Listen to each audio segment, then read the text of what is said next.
আমাদের আজকের পাঠ শিবপুরাণ জ্ঞান সংহিতা ৬৮ অধ্যায়। এর আগের অধ্যায় ৬৭ অধ্যায়ে আমরা অপূর্ব এক কাহিনী শুনেছি। সেখানে দেখেছি যে স্বয়ং শিব এবং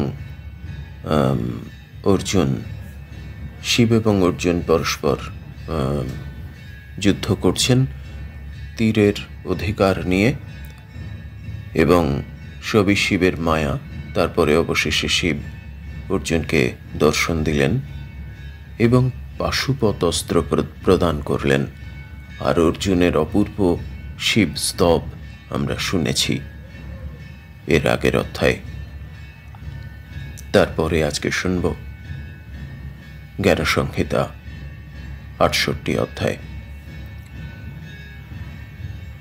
ঋষিগণ কহিলেন, হে সুত, হে মহাভাগ, হে অনঘ, তুমি উত্তম কহিয়াছ। ঋষিবর ব্যাস তৎকালে অর্জুনের সুখের নিমিত্ত যে পার্থিব শিব পূজাবিধি কহিয়াছিলেন, তুমি তাহা বিশেষরূপে আমাদিগকের বল। সুত কহিলেন, হে প্রধানতম ঋষিগণ, আপনারা উত্তম জিজ্ঞাসা করিয়াছেন, অতএব আমি কহিতেছি। হে ঋষিগণ, যৎকালে আত্যন্তিক দুঃখ উপস্থিত হইবে, তৎকালে আধি দৈবকাদি ত্রিবিধ দুঃখ শান্তির নিমিত্ত, কিংবা স্বর্গাদি সুখের নিমিত্ত, অথবা মুক্তির নিমিত্ত সদ্গুরু প্রাপ্ত হইয়া তাহার নিকট মন্ত্র গ্রহণ করিবে। তৎপরে মনুষ্য যথাবিধি শরীর শুদ্ধি করিয়া মলমূত্র ত্যাগপূর্বক দন্তধাবন করিবে। পরে বিশেষ বিশ্বাসযুক্ত হইয়া শিবের আরাধনা করিবে।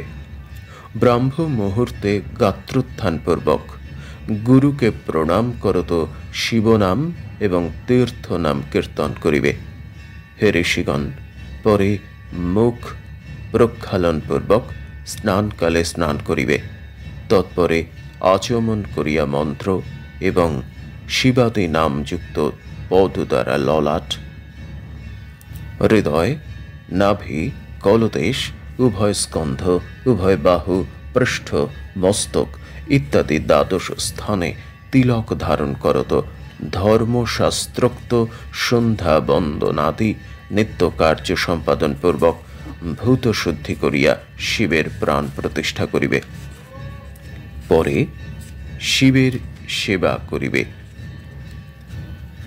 আমরা এখানে মনে হচ্ছে সূচনাতেই অপূর্ব এক অধ্যায়ের মধ্যে প্রবেশ করেছি, যেখানে স্বয়ং ব্যাস কিভাবে অর্জুনকে শিব পূজার বিধি বা জীবনাচরণ শিখিয়েছিলেন সেইগুলোই সুত ঋষিদেরকে বলছেন।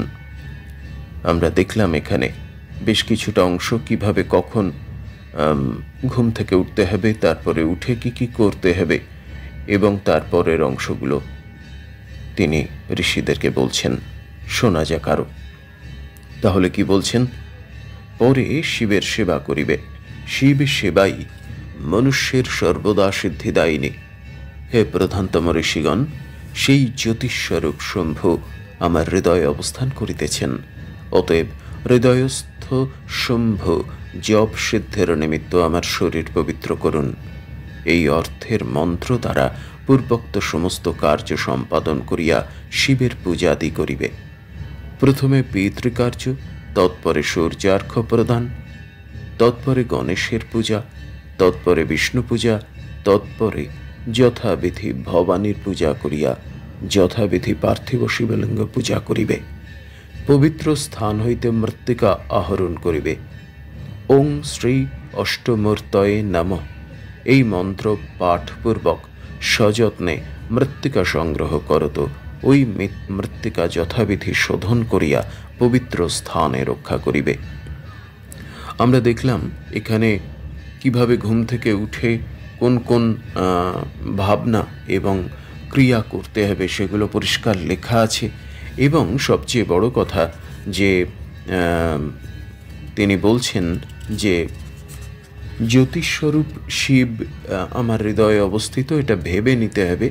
নিয়ে সেই গুরু প্রদত্ত মন্ত্র বা শম্ভু জপ সিদ্ধির মধ্য দিয়ে আমাদের শরীরকে পবিত্র করতে হবে। তারপরে কি করতে হবে? তারপরে শিব পূজা করতে হবে।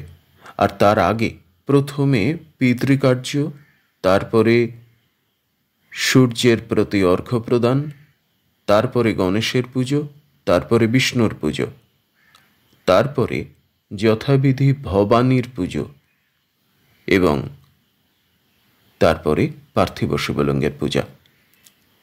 আর কি? পবিত্র স্থান থেকে মাটি সংগ্রহ করতে হবে।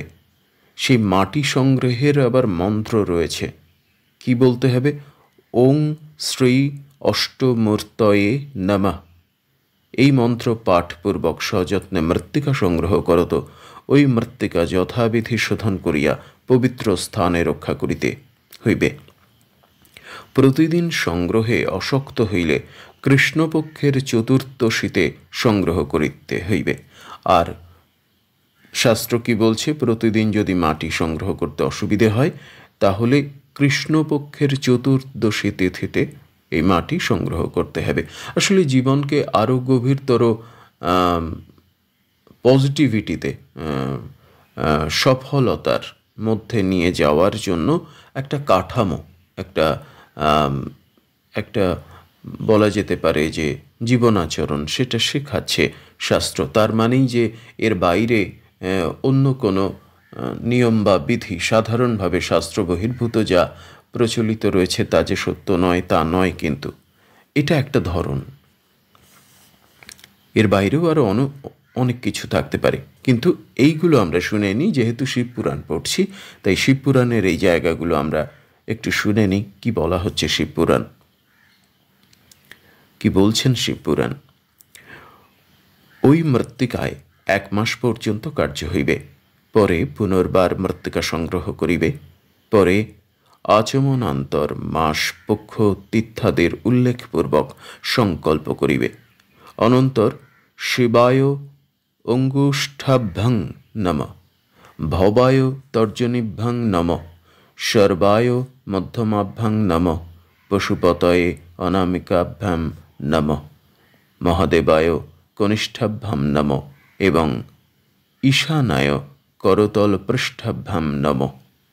এই মন্ত্র পাঠে করণ ন্যাস করিবে এবং শিবায় হৃদয়ায় নমঃ, ভবায় শিরসায় স্বাহা, সর্বায় শিখায় বষট, পশুপতয় কবচায় হুং, মহাদেবায় নেত্রায় ত্রয় বৌষট, ঈশানায় অস্ত্রায় ফট।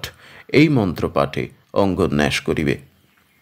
কিভাবে এখানে অঙ্গন্যাস করতে হবে সেগুলো মন্ত্রগুলো বলা হলো। পরে যিনি রজত পর্বতের ন্যায় শোভাসম্পন্ন মনোহর চন্দ্রখণ্ড, যাহার শিরভূষণ, যাহার শরীর রত্ন অলঙ্কার তারা সমজ্জ্বল, যিনি স্বহস্তে কুঠার, মৃগমুদ্রা, বরমুদ্রা এবং অভয়মুদ্রা ধারণ করিয়াছেন, যিনি সর্বদা সন্তুষ্ট, যিনি পদ্মাসনে আসীন, দেবগণ যাহাকে চতুর্দিকে স্তব করিতেছেন, ব্যাঘ্রচর্ম যাহার পরিধান, যিনি বিশ্ব সংসারের আদি কারণ, যিনি ত্রিজগতের পূজ্য এবং যিনি সমস্ত ভয় নষ্ট করেন, সেই পঞ্চবক্র ত্রিনেত্র মহেশকে অহরহ ধ্যান করিবে। যিনি কর্পূরের ন্যায় শুক্লবর্ণ, যিনি দয়ার অবতার স্বরূপ, যিনি সংসার মধ্যে সার, সর্পরাজ যাহার কণ্ঠভূষণ এবং যিনি হৃদয়পন্থে সর্বদা বাস করিতেছেন, ভবানীর সহিত সেই ভবকে নমস্কার করি। যিনি কৈলাস পর্বতে পীঠাসন মধ্যে অবস্থান করিতেছেন, নন্দী প্রভৃতি ভক্তগণ যাহাকে সেবা করিতেছেন, যিনি ভক্তগণের পীড়াদাহ বিষয়ে দাবানল স্বরূপ, যিনি অপ্রমেয়, পার্বতী যাহাকে আলিঙ্গন করিয়া আছেন, সেই বিশ্বরূপী শিবের ধ্যান করিবে। এই রূপে ধ্যান করিয়া তাহার পূজা করিবে। পূর্বোক্ত রূপে ধ্যান করিতে অশক্ত হইলে আমি আনন্দপূর্বক শাস্ত্রোক্ত রূপধারী ভগবান শিবকে ধ্যান করি, এই ধ্যান করিবে। হে দ্বিজগণ, ধ্যানের পর যাহা করিতে হইবে তাহা কহিতেছি, শ্রবণ করুন। হর মহেশ্বর শূলপাণি পিনাকধৃক পশুপতি শিব যজমান যজমান এই স্থলে মহাদেব, এই পাঠ অনেক জায়গায় রয়েছে। এই নানা ক্রমে মৃত্তিকাহরণ, সংগঠন, প্রতিষ্ঠা, আহ্বান, স্নান, পূজন এবং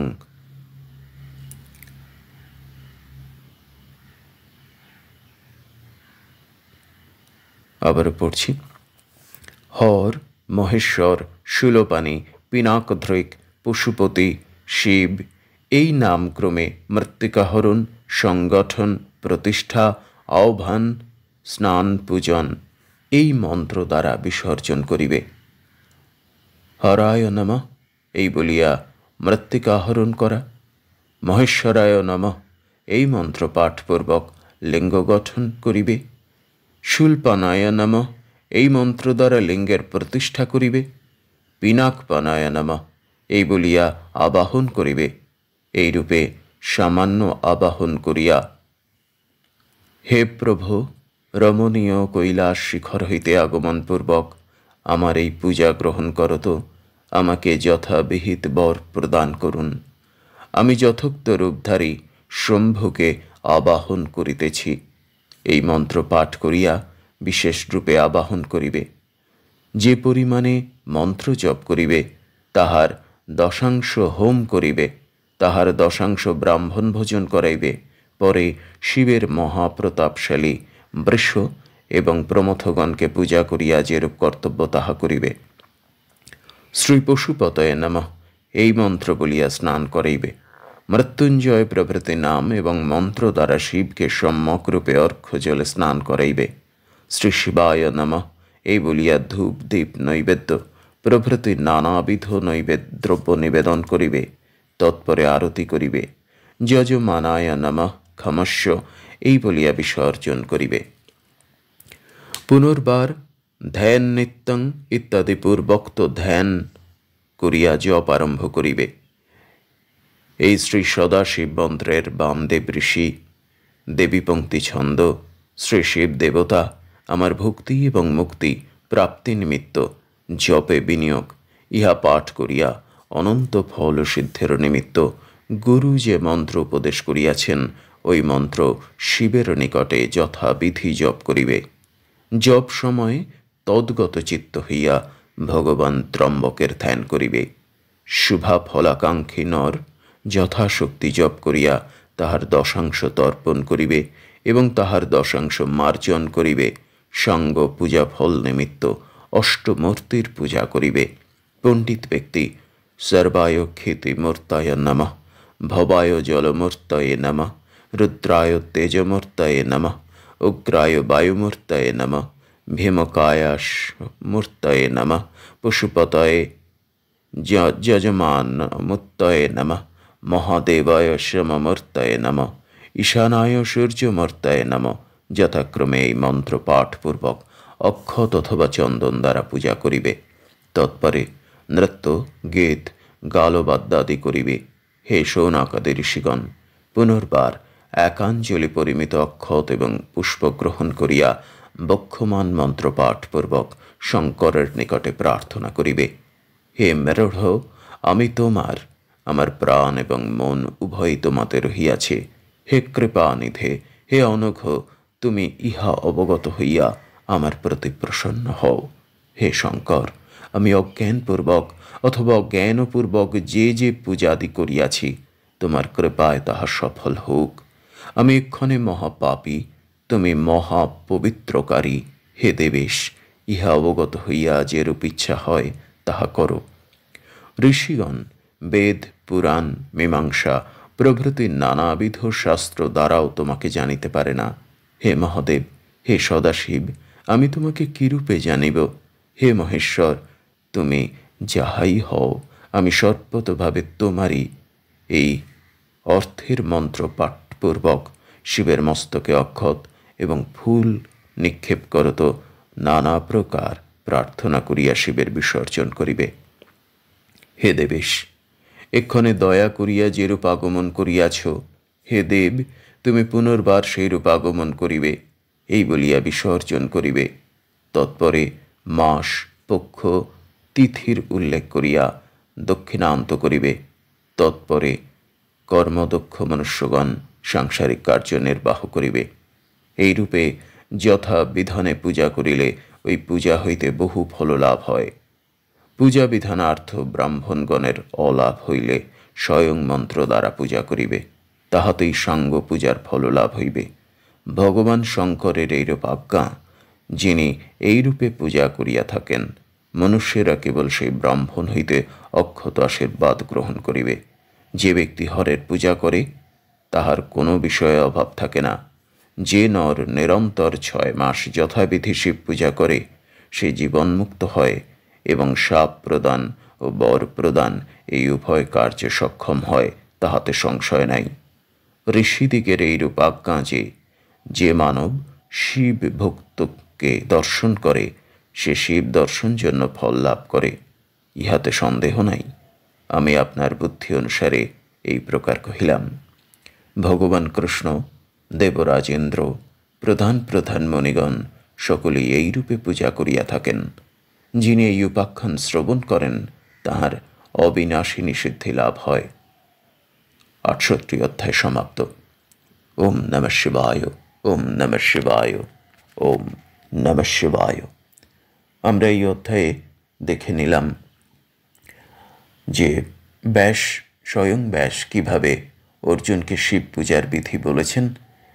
একেবারে ঘুম থেকে ওঠা থেকে শুরু করে মৃত্তিকার মাটি দিয়ে যে শিবলিঙ্গ বানাতে হবে, সেই শিবলিঙ্গের মাটি সংগ্রহ থেকে শুরু করে কেমন করে নিজেকে প্রস্তুত করতে হবে, শরীরকে শুদ্ধ করতে হবে এবং কীভাবে শিব পূজা করতে হবে, তারপরে কিভাবে জপ করতে হবে, হোম করতে হবে, কত সংখ্যা, স্থান, কাল, পাত্র উল্লেখ করতে হবে, এই সমস্তই এখানে বলা হয়েছে। সেই মহেশ্বর ত্রিগুণাতীত আশুতোষকে আমার শতকোটি প্রণাম।